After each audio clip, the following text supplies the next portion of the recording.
Салам фейерверк достор. Poetcage'de Dailyland Кыргызстан. Бизди YouTube'дан, WhatsApp'tan, Telegram'dan жана Instagram'dan издесеңиздер болот. Алгач Кыргызстан жөнүндө кыскача маалыматтар. Кыргызстан Борбордук Азияда жайгашкан мамлекет. 91-жыл 31-августта эгемендүүлүгүн алган. Борбору Бишкек шаары, валютасы сом, мамлекеттик тили кыргызча, расмий тили орус тили. Аймагы 199,9 км квадрат, калкы 6,3 миллион. Кыргызстан мамлекети деңизге чыга албайт, түндүк батыш жарым шарда жайгашкан. Аймагынын 75%-ын толур элейт, эң бийик чокусу Жеңиш чокусу. Мамлекеттин өлкө башчылары тууралуу айта кетсек, президенти Сооронбай Шарипович Жээнбеков, премьер-министр Абылгазиев Мухаммедкалый, ал эми Кыргыз Республикасынын жогорку кеңешинин төрагасы Жумабеков Дастан. Кыргызстандын 4 коңшу мамлекети бар. Алар Казакстан, Өзбекстан, Тажикстан жана Кытай. Жалпы чек ара сызыгы 4508 км, Казакстан менен 1113, Кытай менен 1049, Тажикстан менен 972 жана Өзбекстан менен 1374 километрге созулуп жатат.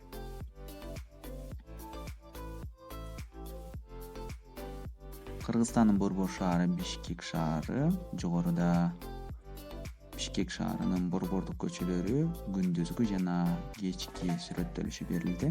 Бишкек шаары 1823-жылы негизделген. Ал эми төмөнкү бурчта болсо Бишкек шаарынын герби берилди. Мамлекетибиздин түштүк борбору Атыккан Ош шаары биздин замандын 9-кылымында негизделген. 3000 жылдык тарыхы бар эски шаарлардын катарын толуктайт. Ош шаарынын чогортосунда Сулайман тоосу жайгашкан. Ал тоо ЮНЕСКОнун материалдык байлыктар тизмесине кирген. Кыргызстандын облустары: Баткен облусу, Жалал Абад облусу, Нарын облусу, Ош облусу, Талас облусу, Чүй облусу, Ысык көл облусу. Жогоруда негизделген жылдары жана даталары белгиленди. Эми кезекте кызыктуу фактыларга берсек.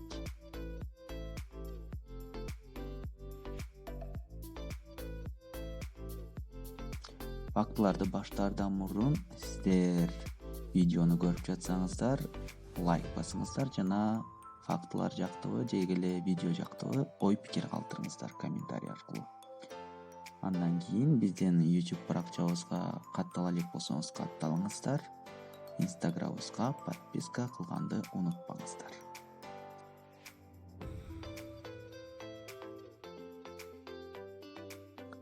Аткарсаңыздар кеттик. Грек жаңгагыбы же кыргыз жаңгагыбы? Грек жаңгагы деген ат менен дүйнөгө таанымал жаңгактардын түпкү теги биздин Арсланбап жаңгак токойуна келип такалат. Ал эми жаңгакты биринчиден Европага, кийин бүтүндөй дүйнө жүзүнө таралышына белгилүү кол башчы македондук Александр себепчи болгон. Бул эки мунара эгизби? Бул эки мунара тең тарыхый мемориалдык мунаралар. Бурана Токмок шаарына жакын жерде болсо, кийинки мунара өзгөндө. Эки башка доордо курулса дагы экөө бири-бирине окшош. Ошондуктан кээ бир илимий изилдөөчүлөр бул экөөнү эгиз мунаралар деп атап жүрүшөт. Сиздердин оюңуздарча, Бурана менен өзгө мунаралар эгизби?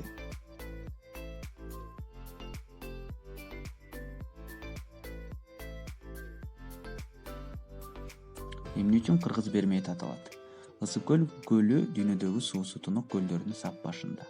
150ден ашык суу агып кирет, бирок бир дагы суу агып чыкпайт. Деңиз деңгээлинин бийиктиги 1609 метр. Булардын арасында жайгашкан. Көлдүн аймагында 1948-жылы корук уюштурулган. Айкөл көлү Манас бабабызга тиешеси барбы? Айкөл Баткен облусунун Саркент улуттук жаратылыш паркынын аймагында 3000 метр бийиктикте жайгашкан көл. Бирок бул көл жээкке барып, аны жакындан көрүп, жээк бойлой сейилдөөгө мүмкүн эмес. Анткени бийик ас казоолор менен курчалып турат. Ал көлдүн кооздугун бийиктиктен гана көрүүгө болот. Айкөл кышында толугу менен тоңуп, жаз мезгилинде эрий баштайт.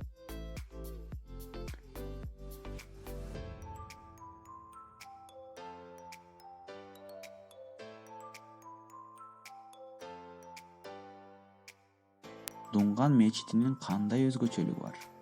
Бул мечит Дунган мечити деп аталат. Ысык көл дубанынын борбору болгон Каракол шаарында жайгашкан. Кызыгы бул мечиттин курулуш иштеринде бир дагы мык колдонулган эмес экен. Кызык бекен? Кантип болсун бул мыксыз мечит?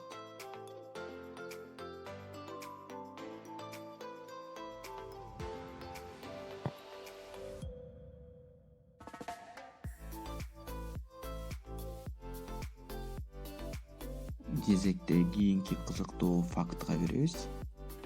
Ал Бийик Тоодогу флорист деп аталат. Ак Суу районунда бийик тоолордун арасында Алтын Арашан деген көл бар. Ал көлдүн айланасында жайылышы гүлдөр бажырайып, гүлдөп, ачылып, кооз болуп жайнап турат. Кызык, эмне үчүн болду экен?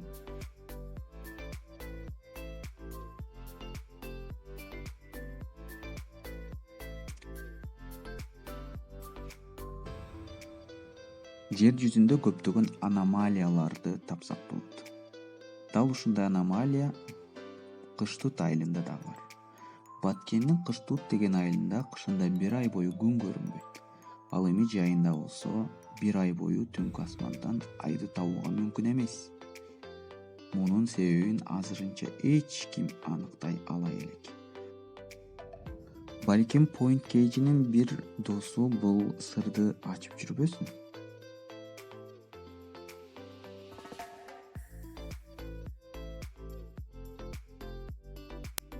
Кезекте Улан менен Санташтын өлүмүн уккан кыздын көз жашы болгон Ысык көл жөнүндө факты жана легенда бар. Муну сиздер паузага коюп, шашпай окуп чыксаңыздар болот. Аябай кызыктуусу.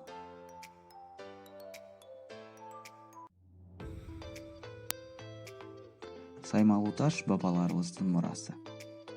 Дүйнөдөгү музейлердин көбү жабык курулуштарда болот. Ал эми Саймалуу таш комплекси ачык асман алдындагы табигый музей. Бул ачык комплекс Фергана кыркатоосунун 3300 метр бийиктигинде жайгашкан. Ушуну менен Кыргызстан жөнүндө Daily Land факты жана маалыматтар рубрикасы бүттү. Эгерде видеону акырына чейин көргөн болсоңуздар, анда сиздерге мындай табышмак. Бул жерде Кыргызстан деп англис тилинде жазылып турат. Ар бир тамгада бир белгилүү Кыргызстандын жери катылган. Сиздер ар бир тамганы кайсы жерде же болбосо кайсы комплекс экенин таап бергиңиздер. Point Кейжи биздин колдор келечекте курат, биздин ойлор келечекти жакшы тарапка бурат. Goodbye, Фейерверк.